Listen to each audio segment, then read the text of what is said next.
बिस्मिल्लाहिर्रहमानिर्रहीम। अब हम डिस्कस करते हैं हमारा topic electromagnetic wave in conductor. इससे पहले हम वैक्यूम की बात कर चुके हैं, डाइलेक्ट्रिक की बात कर चुके हैं। तो अब हमारे पास कोई एक मटेरियल है जो कि कंडक्टर है, यानी जिसमें से करंट फ़्लो कर सकता है, हीट आसानी से फ़्लो कर सकती है। उसके अंदर इलेक्ट्रोमैग्नेटिक रेडिएशंस जो हैं जब एंटर होती हैं तो उनका बिहेवियर कैसा होता है, वो किस तरह से बिहेव करती हैं, कौन कौन सी चेंजिंग हमारे पास आ सकती है मैक्सवेल इक्वेशंस के अंदर, वो सारी बातें जो है हमने यहाँ पर डिटेल से डिस्कस करनी है। और साथ में हम यहाँ पर इनकी सारी डिटेल से कैलकुलेशन जो हैं वो भी करेंगे। ग्रिफिथ की बुक जो है इलेक्ट्रोडायनामिक्स की, एडवांस इलेक्ट्रोडायनामिक्स जो है उसको हम फॉलो कर रहे हैं। एडिशन है हमारे पास फोर्थ, तो फोर्थ एडिशन का ये टॉपिक है electromagnetic wave in conductor. Book के अंदर बहुत से स्टेप उसने कैलकुलेशन में नहीं किए, यहाँ पर मैंने सारे स्टेप जो है वो डिटेल से कैलकुलेट किए हैं। तो वन बाय वन हम इनको डिस्कस करते हैं। अब सबसे पहले हमने जो बात यहाँ पे याद रखनी है वो दो वर्ड हैं। एक हम वर्ड यहाँ पर इस्तेमाल करेंगे और वो है हमारे पास रो एफ, जिसका मतलब है फ्री चार्ज डेंसिटी। और एक हम वर्ड यहाँ पे यूज़ करेंगे जे एफ, और इसका मतलब है हमारे पास फ्री करंट डेंसिटी। अगर हम डाई इलेक्ट्रिक की बात करें, इंसुलेटर की बात करें, तो उसके अंदर ये दोनों फैक्टर जो हैं ये ज़ीरो होते हैं।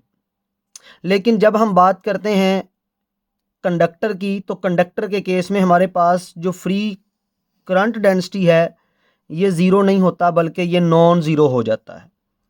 यहीं से हमने बाकायदा अपने टॉपिक का आगाज़ करना है। अब यहाँ पर जब हमारे पास करंट डेंसिटी की बात आ जाए, कंडक्टिंग मटेरियल हमारे पास हो, तो वहाँ पर हम ओहम लॉ जो है उसको अप्लाई करते हैं। ओहम लॉ जो है उसको आप पढ़ चुके हैं और वो बराबर होता है, छोटी क्लासेस में पढ़ा हमने, करंट और वोल्टेज जो है ये आपस में डायरेक्टली प्रोपोर्शनल है।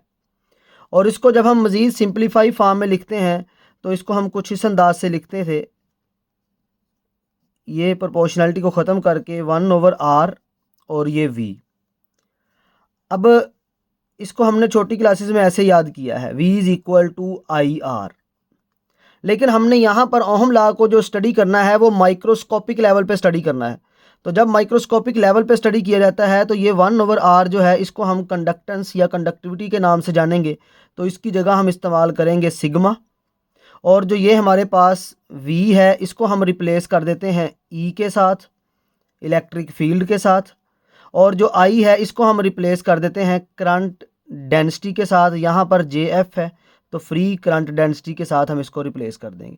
तो ये हमारे पास जो एक्सप्रेशन बन जाता है इसे हम बेसिकली ओहम्स लॉ नाम देते हैं, लेकिन इसका असल नाम जो है microscopic form of ohm law.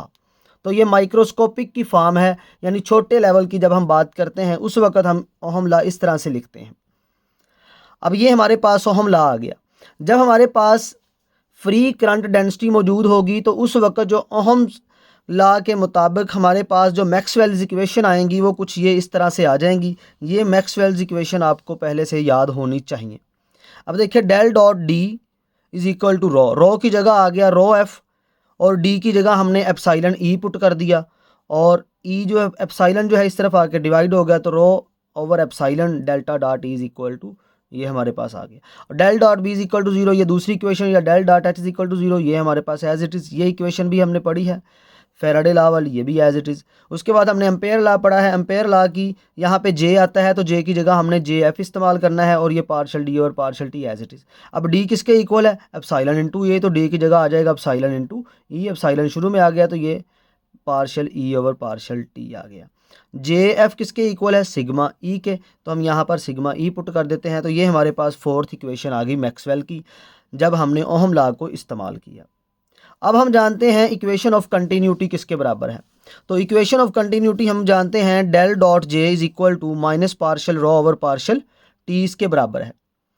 अब यहाँ पर जे की चूंकि वैल्यू हमने इस्तेमाल की है जे एफ की सेंस में, तो हम जे को किससे रिप्लेस कर देते हैं, जे एफ के साथ, और ये रो को हम रिजल्ट करते हैं रो एफ के साथ और पार्शल टी। वैसे ही अब जे एफ जो है इसकी जगह हम पुट कर देंगे ओहम लॉ की अकॉर्डिंग सिग्मा ई की वैल्यू। तो जे की जगह हमने क्या पुट कर दिया, सिग्मा ई। अब ये सिग्मा शुरू में आ गया डेल डॉट ई, और ये पार्शल रो पार्शल टी, ये वैसे ही आ गया। अब ये डेल डॉट ई है, डेल डॉट ई हम पढ़ चुके हैं, del dot E first Maxwell equation के मुताबिक रो एफ ओवर एप्साइलन, तो ये हम वैल्यू यहाँ पर पुट कर देते हैं। जब ये वैल्यू यहाँ पुट कर देंगे तो हमारे पास ये इक्वेशन बन जाएगी। अब हमने यहाँ पर क्या करना है, यहाँ पर अब हम बाकायदा इसको सॉल्व करेंगे सेपरेट वेरिएबल के मेथड से, जो हम मैथमेटिकल मेथड्स के अंदर पढ़ चुके हैं। तो ये देखें, हमने sigma epsilon partial rho F is equal to partial rho of partial T separate variable करने हैं, यानी रो एफ और पार्शल रो एफ ये एक साइड पे कर लेंगे, बाकी फैक्टर एक साइड पे। तो ये हमने ये रो इधर डिवाइड कर दिया, लेकिन ये इस तरफ पहले लिख लिया, इसको बाद में लिख लिया, तो सेपरेट वेरिएबल हो गए हमारे पास। उसके बाद इंटीग्रेट बोथ साइड पे किया, नीचे फंक्शन है ऊपर डिफरेंशियल मौजूद है, तो इसके साथ नेचर लॉग आ जाएगा, और ये एज इसके साथ पार्शल टी की इंटीग्रेशन टी आ जाएगा प्लस सी। अब हमने क्या करना है, taking anti log both side, जब दोनों साइडों पे इस इक्वेशन का एंटी लॉग ले लेंगे तो हमारे पास पार्शियल रो एफ और ये सारी वैल्यू किस में चली जाएगी, ई की पावर में, तो ये ई की पावर में चली गई। अब ये ऐड हो रहा है कांस्टेंट, और ये है, हमने इसको अलहदा से लिख लिया, और ये जब इसकी पावर बनेगा कांस्टेंट ही रहेगा तो इसको जनरली सी कह दिया। अब यहाँ पर इनिशियल कंडीशन हमने अप्लाई करनी है। इनिशियल कंडीशन में टी इज़ इक्वल टू 0 है और रो एफ जो है वो इज़ इक्वल टू 0 है। सो हमारे पास partial rho F is equal to 0, ये वैल्यू हम पुट करेंगे तो इसको हम इस सेंस में लिखेंगे, और ये वैल्यू सी की जगह हम ये पुट कर देंगे। ये rho F is equal to this value हमारे पास इक्वेशन नंबर ए आ गई। अब इसके बाद आपने ये याद रखना है कि जितने भी चार्ज फ्री होते हैं किसी कंडक्टर की सरफेस के ऊपर, वो फ़ौरन क्या करते हैं, डिसअपीयर हो जाते हैं। जैसे ही करंट फ्लो करना शुरू करेगा वो डिसअपीयर हो जाते हैं, वो सरफेस के ऊपर मौजूद नहीं रहते फिर। इसलिए जैसे ही हम प्योर कंडक्टर या परफेक्ट कंडक्टर की बात करते हैं तो सिग्मा उसमें इन्फिनिटी होता है, और टाइम वहाँ पर हम 0 लेते हैं। कौन सा टाइम, ये यहाँ पर जो टाइम आ रहा है, इस टाइम ने ही डिसाइड करना होता है कि हमारे पास सरफेस के ऊपर कितने फ्री चार्ज मौजूद हैं, और ये टाइम किसके इक्वल है, एप्सिलॉन ओवर सिग्मा के इक्वल होता है। अब जैसे ही हम बात करते हैं इंसुलेटर की, तो वहाँ पर चार्ज फ़ौरन डिसअपीयर नहीं होते, लेकिन कंडक्टर के ऊपर फ़ौरन चार्ज जो है वो डिस्पर्स हो जाते हैं। इसलिए सरफेस चार्ज डेंसिटी जो है वो हमारे पास कंडक्टर के केस में 0 होती है। सरफेस चार्ज डेंसिटी को ही यहाँ पर ग्रिफिथ की बुक वाला जो है फ्री चार्ज डेंसिटी का नाम दे रहा है। सरफेस की बात हो रही है बेसिकली। अब ये सिग्मा इज़ इक्वल टू हमारे पास इन्फिनिट और टी इज़ इक्वल टू, यानी टाइम 0 होगा तो इसकी वैल्यू बहुत सिग्मा की इन्फिनिट पे पहुंच जाएगी, यानी लार्ज करंट जो है वो फ्लो इसमें से कर सकता है। अब इस केस में देखें, फ्री चार्ज डिसअपीयर इंस्टेंटली, क्योंकि फ़ौरन डिसअपीयर हो जाते हैं जैसे ही करंट फ्लो करेगा, तो partial F is equal to हमारे पास 0 आ जाएगा। अब ये हमने जो मैक्सवेल्स इक्वेशन पढ़ी हैं, अब उन मैक्सवेल्स इक्वेशन में हमारे पास जहाँ पर भी पार्शियल रो एफ है उसकी जगह 0 पुट कर देना है, तो ये 0 हो जाएगा, तो ये इक्वेशन बन गई हमारे पास। उसके बाद हमारे पास और कहीं भी रो एफ नहीं आ रहा, तो बाकी सारी इक्वेशंस यही रहेंगी, सिर्फ पहली वाली इक्वेशन जो है वो हमारे पास वो भी 0 के इक्वल आ गई। अब यहाँ पर कौन कौन से फैक्टर इस्तेमाल हो रहे हैं, यहाँ पर उनके नाम लिखे गए हैं, तो आपको ये नाम भी पता होने चाहिए कि अगर हम कंडक्टर इस्तेमाल कर रहे हैं ना, तो कंडक्टर के अंदर रो एफ इज़ इक्वल टू 0 होगा, कंडक्टिविटी 0 नहीं होगी, एप्सिलॉन नॉट की जगह एप्सिलॉन आ जाएगा, म्यू नॉट की जगह म्यू आ जाएगा, डी की जगह एप्सिलॉन ई आ जाएगा, और J is equal to sigma E होगा, और B is equal to mu H होगा। यहाँ पर ई से मुराद इलेक्ट्रिक फील्ड है, बी से मुराद मैग्नेटिक फील्ड है, जे से मुराद करंट डेंसिटी है, डी से डिस्प्लेसमेंट करंट है, एच से मैग्नेटिक फील्ड इंटेंसिटी है, और सिग्मा से मुराद कंडक्टिविटी या कंडक्टेंस आप कह सकते हैं। अब जब ये इक्वेशंस हम जान लेते हैं तो हमारे पास ये 4 इक्वेशंस आ जाती हैं। आपने यहाँ से इस्तेमाल जो करनी है वो क्रॉस वाली करनी होती है, तो हम पहले नंबर पे दूसरी का हम कर्ल लेते हैं। तो ये देखें, टेकिंग कर्ल ऑफ सेकंड, तो दूसरी मैक्सवेल इक्वेशन का हमने कर्ल लिया कुछ इस अंदाज से। जब कर्ल लेंगे तो इधर बी के पास डेल क्रॉस चला जाएगा। अब इसको जब अप्लाई करते हैं तो ये del into del dot D minus del square E आ जाएगा, और ये डेल क्रॉस ई किसके इक्वल है, डेल क्रॉस बी जो है ये हमारे पास चौथी इक्वेशन के इक्वल है। ये वैल्यू हम यहाँ पर पुट कर देंगे। पुट करेंगे तो हम क्या करेंगे, इसको सिंपली इसका डिफरेंशियल लेंगे अकॉर्डिंग टू टी। तो जब इसका अकॉर्डिंग टू टी डिफरेंशियल लिया तो हमारे पास इसका आंसर ये आ गया, और इस तरफ माइनस डेल स्केयर ई बच गया। दोनों साइडों से माइनस कॉमन लेके कैंसिल की तो हमारे पास ये एक इक्वेशन नंबर 1 आ गई। और इसको कहा जाता है wave equation for conducting medium in electric field. यानी ये वेव इक्वेशन है इलेक्ट्रिक फील्ड वेक्टर की, यानी इलेक्ट्रोमैग्नेटिक वेव जब मीडियम में मूव कर रहा है तो उस इलेक्ट्रोमैग्नेटिक वेव की जो इलेक्ट्रिक फील्ड है उसके लिए ये इक्वेशन आ जाती है, जिसे wave equation for electric field कहा जाता है। और जितनी भी इस तरह की इक्वेशंस आती हैं उनका जो सोल्यूशन होता है वो इसी टाइप में लिखा जाता है, ई नॉट ई की आयोटा के डॉट और माइनस ओमेगा टी। आर यहाँ पर के डॉट और जो है जनरल करने के लिए इस्तेमाल किया है। अब इसको मैं इक्वेशन नंबर 2 का नाम दे देता हूँ। इसके बाद टेकिंग कर्ल ऑफ इक्वेशन 4। अब जो इक्वेशन 4 है जिसमें डेल क्रॉस बी है, आपने उसका कर्ल लेना है। तो जब हम उसका कर्ल लेंगे तो हमारे पास कुछ इस तरह से इक्वेशन बन जाएगी। डेल क्रॉस ई की जो वैल्यू है वो पुट कर दें। जब पुट करेंगे तो हमारे पास ये फाइनल एक्सप्रेशन आएगा, माइनस कॉमन लेके तो ये आ गई। सेम उसी तरह से इलेक्ट्रिक फील्ड वाली हमारे पास वेव इक्वेशन, यानी ये वेव इक्वेशन आ गई किसकी, मैग्नेटिक फील्ड में।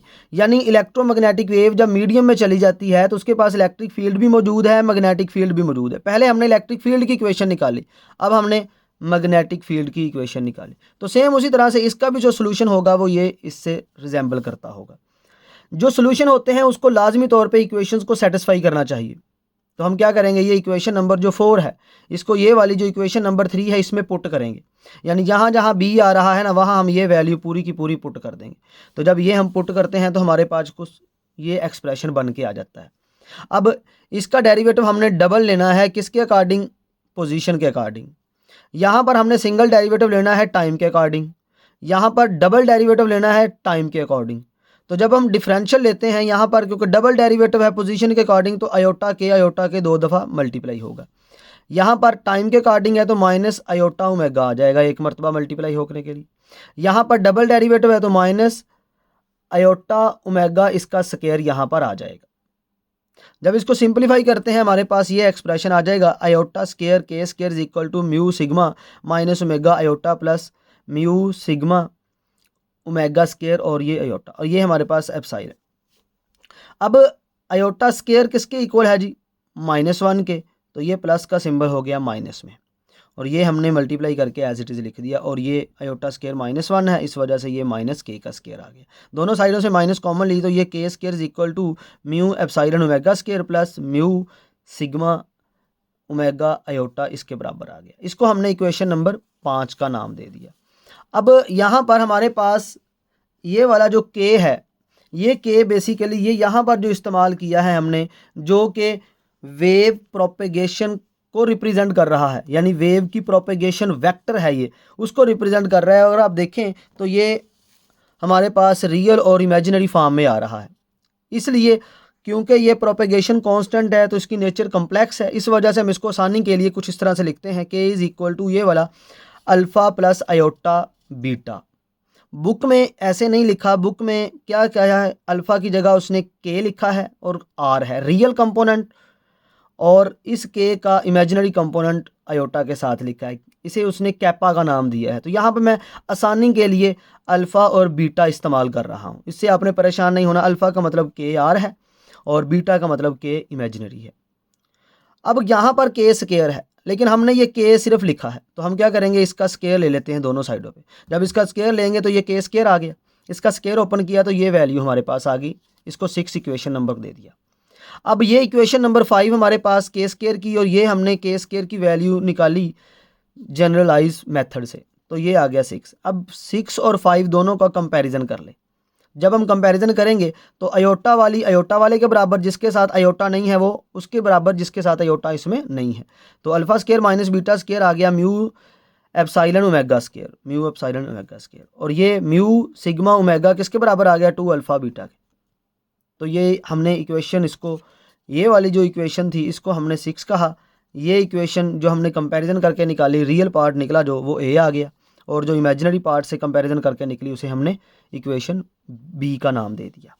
अब नेक्स्ट हमने क्या करना है जी, हमने ए का स्क्वायर लेना है, बी इक्वेशन का स्क्वायर लेना है और दोनों को ऐड कर देना है। इक्वेशन ए का स्क्वायर, इक्वेशन बी का स्क्वायर, दोनों को हम क्या करते हैं, ऐड। तो ये देखें, हमने ए और बी को सॉल्व करना है और अल्फ़ा बीटा की वैल्यू जो है वो फाइंड करने की कोशिश करनी है।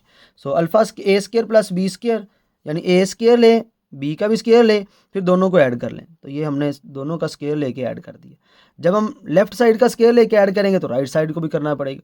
तो ये हमारे पास आ गया। इसका स्क्वायर ओपन किया, इसका भी स्क्वायर ओपन किया, तो ये आ गया। और जब इसको सिंप्लीफाई करते हैं ना हम, तो ये हमारे पास ये आंसर आ जाएगा, alpha square plus beta square whole का स्क्वायर। इसका स्क्वायर ओपन किया तो ये आ गया हमारे पास कुछ।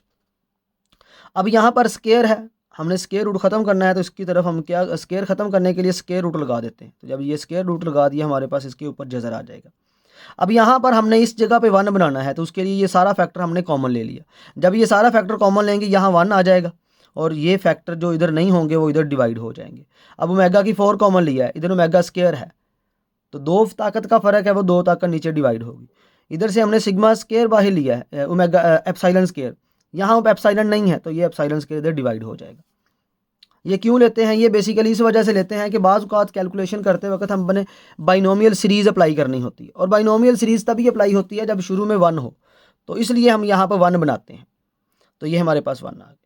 अब ये इक्वेशन नंबर आ गई हमारे पास 7 अल्फ़ा स्क्वायर बीटा स्क्वायर की, और इससे पहले हम इक्वेशन 1 निकाल चुके हैं। ये इक्वेशन नंबर क्या है जी हमारे पास, ये ए इक्वेशन नंबर क्या है, alpha square minus beta square mu epsilon omega square. हमने अब ए और इक्वेशन नंबर जो 7 है, इन दोनों को ऐड कर देना है। ए प्लस 7 यानी ए और 7 को ऐड किया, जब ऐड करेंगे माइनस बीटा प्लस बीटा से कैंसिल हो गया, इधर ये वैल्यू और alpha square minus beta square की वो वैल्यू वैसे ही लिख दी। ये फैक्टर का स्क्वायर रूट था, बाहर आके ये आ गया। अब ये दोनों से कॉमन आ गया, तो ये हमारे पास आ गया 2 अल्फ़ा स्क्वायर, ये 2 नीचे आके डिवाइड हो गया, तो ये वैल्यू आ गई। यहाँ पर अल्फ़ा स्क्वायर है, स्क्वायर ख़त्म करने के लिए हमारे पास दोनों तरफ स्क्वायर रूट लिया। जब हम इसका स्क्वायर रूट लेते हैं तो हमारे पास अल्फ़ा का ये आंसर आ जाता है। अब ग्रिफिथ की बुक में ये सारी कैलकुलेशन नहीं की गई, उसने इसको जनरलाइज़ किया है। ये खुद से मैंने आपकी आसानी के लिए ये सारा काम किया है, तो इसलिए आपका इस वीडियो के ऊपर लाइक ज़रूर बनता है। तो ये हमारे पास आ गई अब अल्फ़ा की वैल्यू। अब अगले स्टेप में हमने क्या करना है, इक्वेशन नंबर 7 और इक्वेशन नंबर ए को हमने पहले ऐड किया है। अब 7 में से ए को माइनस कर दें। जब 7 में से ए को माइनस करेंगे तो हमारे पास कुछ इस तरह का रिजल्ट आएगा। तो उसमें अल्फ़ा स्क्वायर कट जाएगा, बीटा स्क्वायर बचेगा 2 बीटा स्क्वायर, और यहाँ से ये सारे फैक्टर जो है हम जब ये कॉमन लेते हैं तो ये वैल्यू हमारे पास आ जाएगी। दोनों तरफ हमने स्क्वायर रूट लिया, ये 2 पे डिवाइड करने के बाद हमने स्क्वायर रूट लिया, तो ये बीटा की वैल्यू आ गई। ठीक है, ये 2 इधर डिवाइड होगा और उसके बाद हम इसका स्क्वायर रूट ले लेंगे, इसलिए स्क्वायर रूट यहाँ लगाने की बजाय मैंने इधर 1/2 लिख दिया है। तो ये हमारे पास इक्वेशन नंबर आ गई 9। अल्फ़ा की वैल्यू की इक्वेशन नंबर 8 कह दिया, बीटा की वैल्यू की इक्वेशन नंबर 9 कह दिया। याद रखना है बीटा इमेजिनरी पार्ट है और अल्फ़ा जो है ये रियल पार्ट है, यानी के का रियल पार्ट। अब यहाँ पर इन दोनों को हमने डिटेल से डिस्कस करना है कि रियल पार्ट हमें क्या इन्फॉर्मेशन देता है और इमेजिनरी पार्ट हमें क्या क्या इन्फॉर्मेशन जो है वो प्रोवाइड करता है, इसके बारे में अब हमने बात करनी है। तो अब देखिए हमारे पास के जो है वो बेसिकली बराबर हमने लिखा K is equal to alpha plus iota B, यानी हमारे पास the imaginary part of K is beta and attenuation of wave. Beta जो है ये बेसिकली क्या है, बीटा बेसिकली ये अटेनुएशन फैक्टर है। अटेनुएशन फैक्टर का मतलब ये है कि अगर इलेक्ट्रोमैग्नेटिक रेडिएशन कंडक्टिंग मीडियम में जाती है तो कंडक्टिंग मीडियम में जाकर उसका एम्पलीट्यूड आहिस्ता आहिस्ता डिक्रीज़ होना शुरू हो जाता है।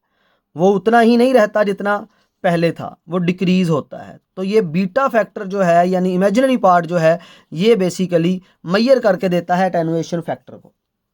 तो हमारे पास ये देखें ई की वैल्यू ई नॉट, ई की आयोटा के dot are minus omega T, और बी की वैल्यू भी सेम इस तरह से, यानी ये इलेक्ट्रिक फील्ड जो है उसकी हमारे पास जो वेक्टर है वो आ जाता है, ये मैग्नेटिक फील्ड का जो वेक्टर उसके बराबर। अब यहाँ पर के इस्तेमाल हुआ है, हम के की जगह ये वैल्यू पुट कर देते हैं। जब ये वैल्यू पुट करेंगे हम ये आर को मल्टीप्लाई करेंगे तो इक्वेशन कुछ ये बन जाएगी हमारे पास। अब हमने आयोटा वाले एक तरफ कर लें, जिसके साथ आयोटा नहीं उसको सेपरेट कर लें। तो इसके साथ आयोटा नहीं है, ये आ गया, और ये हमारे पास आयोटा अल्फ़ा डॉट और माइनस ओमेगा। तो इसी तरह से बी भी यही सेम वैल्यू आ जाएगी। अब हमने यहाँ पर कंसीडर करना है कि इलेक्ट्रोमैग्नेटिक वेव जो है वो जी डायरेक्शन में जा रही है। जब जी डायरेक्शन में जा रही है हमारे पास, तो हम क्या करते हैं, जहाँ हमने आर लिखा था आर की जगह सिंपल हमने जी लगा देना है और कुछ नहीं करना। बुक वाले ने क्या किया, बुक वाले ने डायरेक्ट यहाँ पर जी इस्तेमाल किया, लेकिन मैंने जनरल करके ज़रा आसान स्टेप में आपको बाद में मॉडिफाई करवा दिया है जी के अंदर। अब स्किन डेप्थ क्या है इसकी बात करते हैं। स्किन डेप्थ बेसिकली ये फैक्टर को हमने देखना होता है, ये वाला, यानी इलेक्ट्रिक फील्ड जो वेक्टर है उसका एम्पलीट्यूड और मैग्नेटिक फील्ड वेक्टर जो उसका एम्पलीट्यूड है वो कितना कम होता है, कितने डिस्टेंस के बाद, कितने डिस्टेंस के बाद वो वैल्यू जो है वो डिक्रीज हो जाती है काफ़ी, उसको हमने देखना है। तो skin depth the distance eight which the field vector decay 1/e, यानी वो डिस्टेंस जिस डिस्टेंस पर जो इलेक्ट्रिक फील्ड या मैग्नेटिक फील्ड का वेक्टर है वो 1/e टाइम कम हो जाए, उस हम नाम देते हैं स्किन डेप्थ। अब 1/e का मतलब तकरीबन 1/3 बन जाता है time the value of its maximum value, जितनी उसकी मैक्सिमम वैल्यू थी उसका वो थर्ड पार्ट जो है वो रह जाता है। फर्ज किया इलेक्ट्रिक फील्ड 3 थी हमारे पास, जब स्किन डेप्थ कवर होगी ना तो 3 की बजाय उसकी वैल्यू 1 रह जाएगी, उसका मतलब होता है तकरीबन 1/3 रह गई।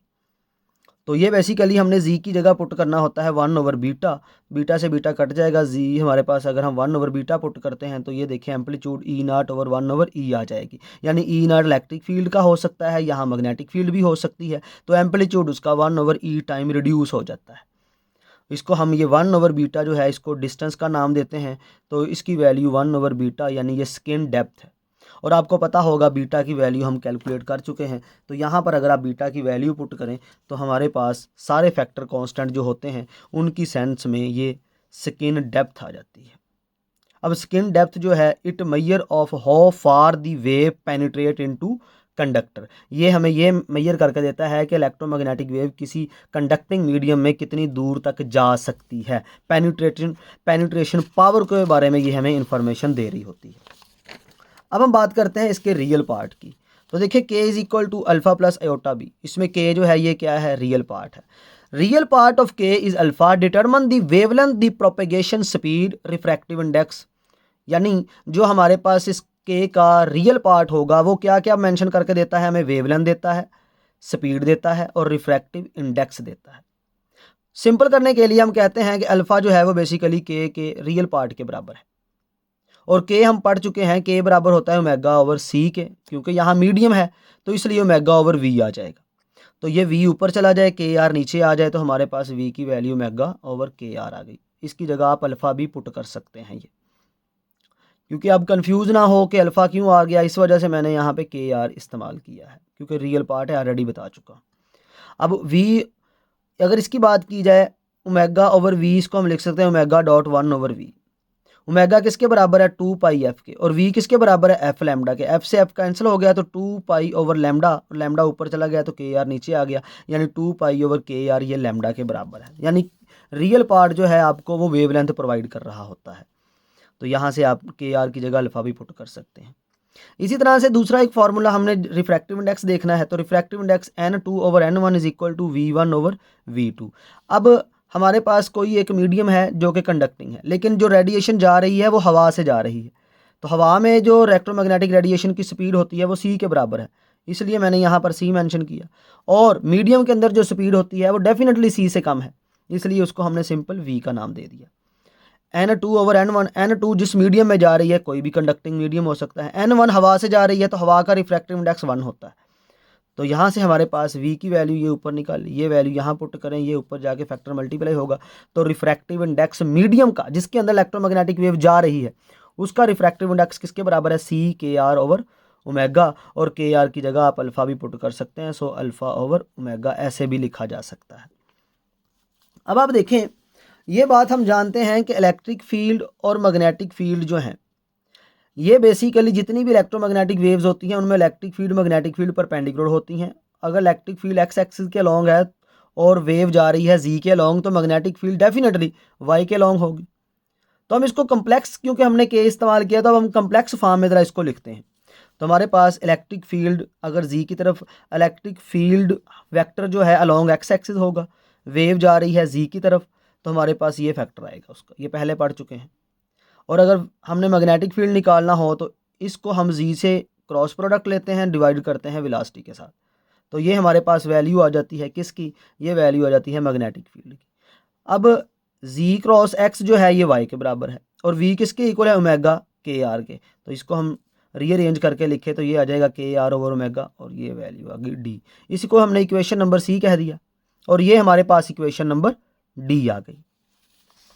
अब आप देखें हमारे पास जब एक कांस्टेंट फैक्टर है के जो कि प्रोपेगेशन डायरेक्शन को मेंशन कर रहा है वो बराबर है alpha plus iota B, complex number है के, तो इसको जब हम कम्प्लेक्स नंबर को जनरल करने के लिए लिखते हैं या इसका सोल्यूशन फाइंड करते हैं तो वो सोल्यूशन हमेशा इस फॉर्म में आता है के इज इक्वल टू के मॉडुलस ई की पावर आयोटा फाई। अब बुक में यहाँ पर मॉडुलस नहीं लगाया, उसने यहाँ पर कैपिटल के लगा दिया है। बच्चे कंफ्यूज हो जाते हैं, टेंशन बनती है कि यहाँ भी के है यहाँ भी के है, तो इस चीज़ से बचने के लिए यहाँ पर मैं मॉडुलस का इस्तेमाल कर रहा हूँ क्योंकि ये मैग्नीट्यूड को रिप्रेजेंट कर रहा होता है। तो हम छोटी क्लासेस में मॉडुलस जो है वो मैग्नीट्यूड के लिए इस्तेमाल करते हैं, इसलिए मैंने यहाँ पे मॉडुलस लगाया। और फाई जो है ये डायरेक्शन को मेंशन कर रहा है, तो डायरेक्शन निकालने का यही फार्मूला हमने पढ़ा है कि जो आयोटा के साथ है और जिसके साथ आयोटा नहीं, दोनों को डिवाइड करें तो हमारे पास tan इनवर्स लगा के वो डायरेक्शन आती है। और मैग्नीट्यूड कैसे निकालते हैं, पहले का स्केयर और आयोटा वाले का स्केयर दोनों का स्केयर लेके ऐड करके जजर ले ले तो वो हमारे पास मैग्नीट्यूड आ जाती है। अब put value of alpha square plus beta square for arm equation 7। सो अगर हम यहाँ पर अल्फा स्केयर बीटा स्केयर की वैल्यू इक्वेशन नंबर 7 से पुट करें, इक्वेशन नंबर 7 आप पहले पढ़ चुके हैं, यहाँ पर पुट करने के बाद सिंपलीफाई करें तो हमारे पास के की वैल्यू ये आ जाती है। इसको हमने इक्वेशन नंबर 10 कह दिया। अब अगर आप गौर करें सी इक्वेशन और डी इक्वेशन जो अभी हमने देखी थी, तो ये सी इक्वेशन और ये डी इक्वेशन, इसमें ये कम्प्लेक्स है मैग्नीट्यूड। जब ये कम्प्लेक्स मैग्नीट्यूड की एम्पलीट्यूड की बात की जाती है तो इनका आपस में कुछ रिलेशन बन जाता है। देखें हमारे पास जो कम्प्लेक्स एम्पलीट्यूड होते हैं ना, ये हम पिछले टॉपिक्स में पढ़ चुके हैं, ये बराबर होता है ई नॉट ई की आयोटा पार्शल ई, यानी जितना भी फैक्टर आगे ई के ऊपर आ रहा है उसको हमने सारे को पार्शल ई का नाम दे देना होता है क्योंकि ये फेज़ रिप्रेजेंट कर रहा था, जनरल फेज़। इसी तरह से B naught is equal to B naught E की आयोटा पार्शल बी। इन दोनों के अगर रिलेशन की बात की जाए तो ये रिलेशन इस तरह से होता है, कोई बी नॉट कौन सा कम्प्लेक्स, ई नॉट कौन सा कम्प्लेक्स, तो यहाँ पर के ओवर ओमेगा, ये हमारे पास इसका जनरल, क्योंकि बेसिकली ये यहाँ पर हमारे पास जो वैल्यू होती है ये आती है B is equal to E over C, ये जनरल फार्मूला है क्योंकि कम्प्लेक्स है, कम्प्लेक्स किया। अब हमारे पास K is equal to omega over C होता है, तो सी ये हमारे पास ओमेगा ओवर के आ जाएगा। तो जब यहाँ पर वैल्यू डिनोमिनेटर में पुट करेंगे तो ये के ओवर ओमेगा बन जाएगी, ये ई नॉट। तो ये इस तरह से ये फैक्टर हमारे पास आता है, ठीक है। तो ये अपने इस तरह से याद रखना है, के ओवर ओमेगा एप्सिलॉन नॉट। अब इसकी वैल्यू ये और ई नॉट की ये वैल्यू आप यहाँ पर दोनों जगहों पे पुट करें तो इक्वेशन ये बन गई। और ये के जो है क्योंकि हमने मॉडुलस की फॉर्म में लिखना है तो ये वैल्यू हम यहाँ पर पुट कर देते हैं ये के की जगह, तो ये आ गई। अब हम क्या करते हैं जी, ये ई नॉट को इधर डिवाइड कर दिया, यानी ये फैक्टर सारा इस तरफ हमने डिवाइड कर देना है। जब ये सारा फैक्टर इधर डिवाइड होगा तो ये आ जाएगा B naught over E naught, iota common partial B minus partial E, और ये वैसे ही। अब ये सिग्मा की वैल्यू हम यानी के मॉडुलस की वैल्यू ऊपर निकाल चुके ये वाली, तो ये के मॉडुलस की वैल्यू यहाँ पुट की, तो जब ये वैल्यू पुट की ये आ गया। अब दोनों साइडों पे कंपैरिजन कर लें, इधर भी ई वाला फैक्टर है इधर भी ई वाला फैक्टर है, बाकी दोनों आपस में बराबर। जब इनका कंपैरिजन करते हैं ना हम, तो कंपैरिजन करने के बाद जो हमें फैक्टर मिलता है वो फैक्टर किसके बराबर है, वो ये इस तरह से ये इक्वेशन बन गई जनरल फॉर्म में। कंपैरिजन किया तो ये B naught over E naught जो है ये इस वाले हिस्से के बराबर आ गया, ई वाला ई वाले के बराबर है, ओटा या सोटा कट गया, पार्शल ई माइनस पार्शल ई किसके बराबर आ गया, पार्शल बी माइनस पार्शल ई फाई के बराबर आ गया। अब ये पार्शल माइनस का पार्शल इस तरफ जाके ऐड हो गया। ये एक्सप्रेशन हमें क्या बताते हैं, ये एक्सप्रेशन बताते हैं कि इलेक्ट्रिक फील्ड और मैग्नेटिक फील्ड ये दोनों इन फेज नहीं है। Electric field and magnetic field both are जो है क्या है, वो इन फेज नहीं है। क्या है फिर, इन फेज नहीं है तो आउट फेज है।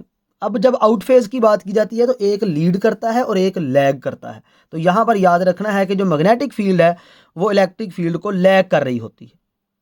अब इसके लिए हमारे पास जो जनरल हमने इक्वेशन लिखी है कि वेव जा रही है जी की तरफ, तो इलेक्ट्रिक फील्ड उसका है एक्स की तरफ, तो ये एक्स वाला कंपोनेंट लिख लिया सारा हमने। ये किसके लिए है, ये हमारे पास है उसके कम्प्लेक्स फॉर्म के लिए। और ये हमने मैग्नेटिक फील्ड लिखी वो किसकी तरफ है, वाई की तरफ, तो ये उसकी वैल्यू आ गई। अब ग्रिफिथ की बुक जो है उसमें हम जब ई वाले फैक्टर को, ये वाला ई वाला फैक्टर आयोटा की सेंस में जब आता है, इसको एलिमिनेट करते हैं ना, तो कोज या साइन दोनों में से एक लिखते हैं। तो बुक के अंदर यहाँ पर कोज को प्रेफर किया गया है, तो इसकी जगह हम क्या लिख देते हैं, cos alpha z minus omega t plus partial E. तो ये इसकी वैल्यू आ गई। इसी तरह से अगर हम इसको लिखें तो यहाँ भी पार्शल बी आएगा, लेकिन चूंकि पार्शल बी किसके बराबर है, पार्शल बी बराबर है पार्शल ई प्लस फाइव, तो इस पार्शल बी की जगह हमने ये वैल्यू पुट कर दी। अब ये एक्सप्रेशन भी हमें यही बता रहे हैं कि मैग्नेटिक फील्ड जो है वो लैग करती है इलेक्ट्रिक फील्ड को। अब इसकी भी बाकायदा लंबी चौड़ी कैलकुलेशन है और हम ये बता सकते हैं कि मैग्नेटिक फील्ड जो है वो कितनी लैग करती है इलेक्ट्रिक फील्ड को। लेकिन यहाँ पर हमारा ये कंसर्न नहीं है, सिर्फ हमने ये बात याद कर लेनी है कि मैग्नेटिक फील्ड इलेक्ट्रिक फील्ड को लैग करती है। लेकिन कितना लैग करती है, चले ये भी आपको बता देता हूँ कि magnetic field lag behind electric field bye angle pi by 4, यानी 45 एंगल के साथ मैग्नेटिक फील्ड जो है इलेक्ट्रिक फील्ड को लैग कर रही होती है। ये कैलकुलेशन यहाँ पर हमारा कंसर्न नहीं है, सिर्फ आपने ये बात याद रखनी। तो ये था हमारे पास topic electromagnetic radiation in conducting medium. अब अगर बुक में ये टॉपिक देखा जाए तो बुक में ये टॉपिक बहुत ही शॉर्ट करके लिखा है, लेकिन ये मैंने आपको डिटेल के साथ सारी कैलकुलेशंस के साथ ये टॉपिक जो है कंप्लीट करवाया है। आपने इस टॉपिक जो है इसको अपने नोट्स खुद तैयार करें, वीडियो को पॉज करके देखें, रिवाइंड करके देखें, स्लो करके देखें, फास्ट करके देखें, अपने हिसाब से खुद देखें।